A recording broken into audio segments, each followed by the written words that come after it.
প্রিয় শিক্ষার্থী বন্ধুরা, তোমাদেরকে জানাচ্ছি আমার ইউটিউব চ্যানেল থেকে শুভেচ্ছা এবং স্বাগত।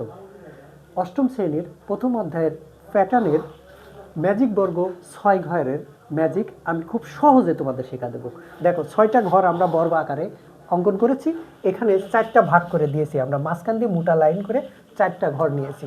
এটা একটা ঘর, এই 3টা মিলে একটা ঘর, এই 3টা মিলে একটা ঘর, এই 3টা মিলে একটা ঘর, অর্থাৎ এক ভাগ, 2 ভাগ, 3 ভাগ, 4 ভাগ করেছি।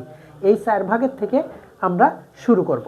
এই মাঝখানে নেব 1, ঠিক এদিক দিয়ে বের হবে এখানে 2, এদিক দিয়ে বের হবে এখানে 3, সামনে সংখ্যা আছে 4, 5, 6, এদিক দিয়ে বের হয়ে কিছুই পাবে না 7, এদিক দিয়ে বের হয়ে আসি এখানে 8, এদিক দিয়ে বের হয়ে আসি এখানে 9।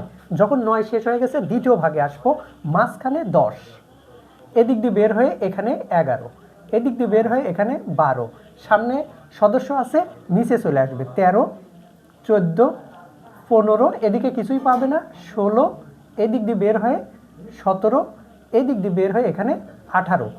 এই ভাগ শেষ হয়ে গেছে, পরের ভাগে যাবে এখান থেকে মাঝখানে 19, তারপরে এদিক দিয়ে বের হবে 20, এদিক দিয়ে বের হবে 21, সামনে সদস্য আছে নিচে আসবে 22, 23, 24, এদিক দিয়ে বের হবে কিছুই নেই নিচে চলে আসবে 25, এদিক দিয়ে বের হয়ে আসি 26, এই দিক দিয়ে বের হয়ে আসি 27।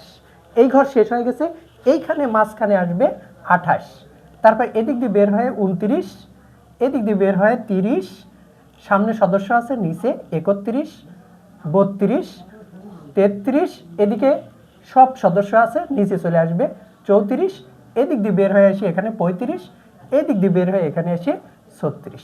খুব সহজেই 6 ঘরের ম্যাজিক বর্গ আমি তোমাদেরকে বোঝাতে পেরেছি বলে আমি মনে করছি। সবাইকে ধন্যবাদ জানিয়ে শেষ করছি। সবাই সুস্থ থাকো এবং ভালো থাকো।